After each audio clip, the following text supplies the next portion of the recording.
নমস্কার, সুপ্রভাত। প্রভাতের আলো অনুষ্ঠানে আপনাদের স্বাগত জানাচ্ছি। আপনাদের সঙ্গে রয়েছি আমি আজ এশা। আজকের এই প্রভাতের আলো অনুষ্ঠান আমরা ভক্তিগাথার মাধ্যমে শুরু করব। তাই চলুন সদ্গুরুর একাধিক ভক্তিগাথা আমরা শুনে নিই। ভারতেও এই ধরনের বহিরাক্রমণ হয়েছিল, ভারতকে দখল করা হয়েছিল, কিন্তু এখানে এখনো সেসব টিকে রয়েছে। ইতিহাস বইগুলোয় এই ব্যাপারে তেমন একটা লেখা হয়নি ঠিকই, কিন্তু যে কটা আক্রমণ হয়েছিল সবকটাই প্রচণ্ড নৃশংস ছিল। তো তাদের একজনের তো বয়ানও পাওয়া গেছে, যেখানে এক আলোচনায় তিনি প্রশ্ন করছেন, আমরা এই হিন্দু জীবনপন্থাকে কিভাবে পুড়িয়ে ধ্বংস করতে পারি, কিন্তু তাও এটা ধ্বংস হলো না। এমনকি এদের ভগবানকে মারলেও এই লোকগুলো ধর্ম ছাড়বে না। নমস্কার সদ্গুরু, আপনি গোটা পৃথিবীটা ঘুরে দেখলে দেখবেন সব দেশে ও, আপনি সারা পৃথিবী ঘুরে দেখেছেন? মানে যদি ইতিহাসটা দেখি, যদি পৃথিবীর ইতিহাসের কথা বলি, সব দেশেরই তাদের নিজস্ব কিছু আচার অনুষ্ঠান, পরম্পরাগত সংস্কৃতি ছিল। যেমন মিশরে, আমেরিকায়, ইরান, এদের সবারই নিজস্ব সংস্কৃতি, আচার অনুষ্ঠান ছিল, কিন্তু তাদের বাইরের শত্রুরা দখল করার পর সেই সবকিছুই পুরো ধুয়ে মুছে গেছে। আর ভারতেও এই ধরনের বহিরাক্রমণ হয়েছিল, ভারতকে দখল করা হয়েছিল, কিন্তু এখানে এখনো সেসব টিকে রয়েছে, খুব সক্রিয়ভাবেই টিকে রয়েছে। তো এখানে সেসব টিকে থাকলো কিভাবে? কারণ আপনি এখনো শাড়ি পরছেন, তাই এইভাবেই এটা টিকে আছে।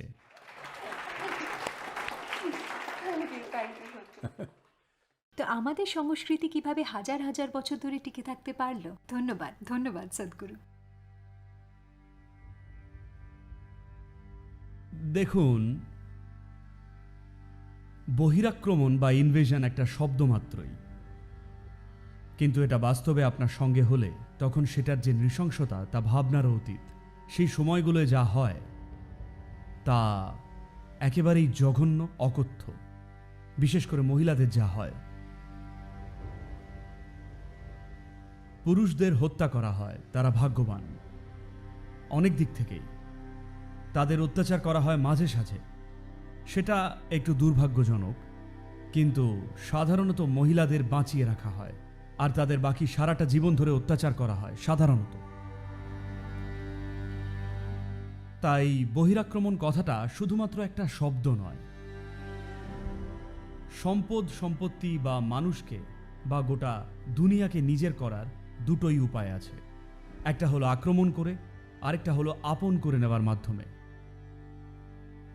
আপনি কোনো কিছুকে আপন করে নিজের করে নিলে সেটা সুন্দর লাগে, তাই না? আপনি কিছুকে জবরদখল করে নিলে সেটাই আপনার স্মৃতিতে সবথেকে জঘন্য, অকথ্য ঘটনা হয়ে দাঁড়ায়। সেই লক্ষ্যবস্তুটা একজন মানুষ হোক বা একটা দেশ বা সংস্কৃতি বা একটা সভ্যতাই হোক না কেন। তো কি সেই কারণ যার বলে এই সংস্কৃতিটা আজও টিকে আছে, যদিও প্রায় 1000 বছর ধরে নৃশংস বহিরাক্রমণ চলেছিল? নৃশংস। ইতিহাস বইগুলোয় এই ব্যাপারে তেমন একটা লেখা হয়নি ঠিকই, কিন্তু যে কটা আক্রমণ হয়েছিল সবকটাই প্রচণ্ড নৃশংস ছিল। তো রহস্যটা কি? একটা ব্যাপার ছিল, যারা আক্রমণ করেছিল তাদের শক্তি ও প্রেরণার উৎসই ছিল তাদের ধর্ম অথবা তাদের অর্থনৈতিক স্বার্থ।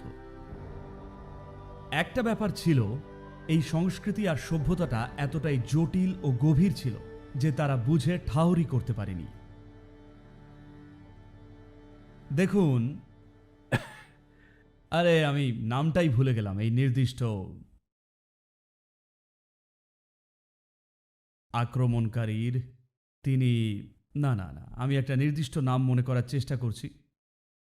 এসব নাম ভালো মনেও থাকে না। যাই হোক, তো তাদের একজনের তো বয়ানও পাওয়া গেছে, যেখানে এক আলোচনায় তিনি প্রশ্ন করছেন, আমরা এই হিন্দু জীবনপন্থা বা যাই হোক সেটাকে কিভাবে পুড়িয়ে ধ্বংস করতে পারি। কারণ তারা ভেবেছিল এটা আরেকটা ধর্মই।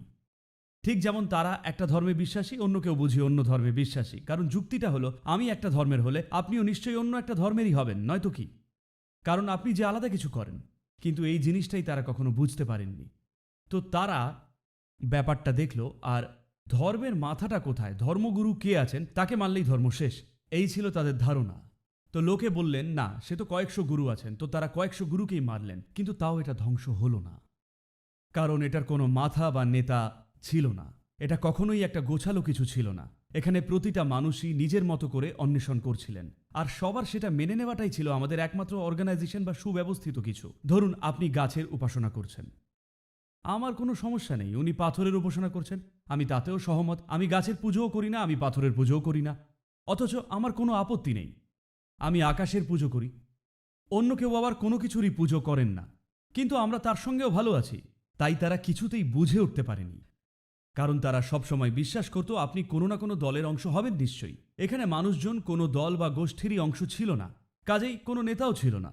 ফলে যত মানুষই আপনি মারুন না কেন, এটা তবুও চালুই আছে। প্রতিটা বাড়িতে, প্রতিটা মানুষের হৃদয়ে যা জীবন্ত, আপনি তাকে মারতে পারবেন না, তাই না? এর জন্যে নেতা লাগেনি, কোনো বইয়ের দরকার হয়নি কোনো মতবাদের, দরকার পড়েনি কোনো ভগবানেরও। এটাই সবচেয়ে গুরুত্বপূর্ণ ব্যাপার। তাই তারা সব মন্দির ধ্বংস করতে শুরু করলেন নিয়ম করে গোটা উত্তর ভারত জুড়ে। দক্ষিণ ভারতে আসুন, দেখবেন মহান মহান সব মন্দির এখনও রয়েছে, কারণ তারা এত দূরে নিচের দিকে আসেনি। তাই আপনি চমৎকার সব মন্দির এখানে দেখতে পাবেন, যা উত্তরে পাবেন না, কারণ সেগুলো সব বেশিরভাগই ধ্বংস করা হয়েছিল। তো এমনকি এদের ভগবানকে মানলেও এই লোকগুলো ধর্ম ছাড়বে না। আপনি মন্দিরটা ভেঙে দিলেও তাদের নিজের বাড়িতেই নিজস্ব ছোট মন্দির আছে, তারা সেখানেই পুজো করবেন অমনি। আপনি তাদের বাড়ি ধ্বংস করলে তারা নিজের দেহের মধ্যে সেটা বহন করে সেটাকে পুজো করবেন। আত্মলিঙ্গ আছে যে তাদের। তো এই লোকগুলোকে নিয়ে করবেনটা কি?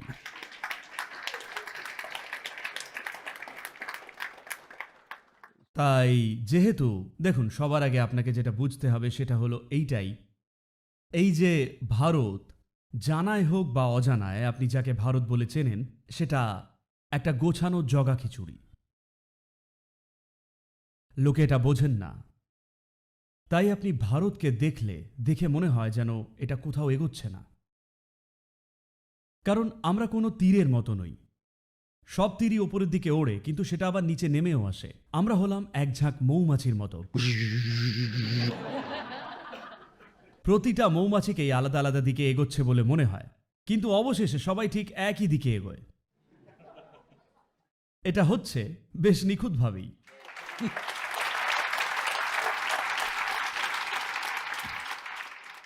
আর তারা মধুও উৎপাদন করে, জানেন তো?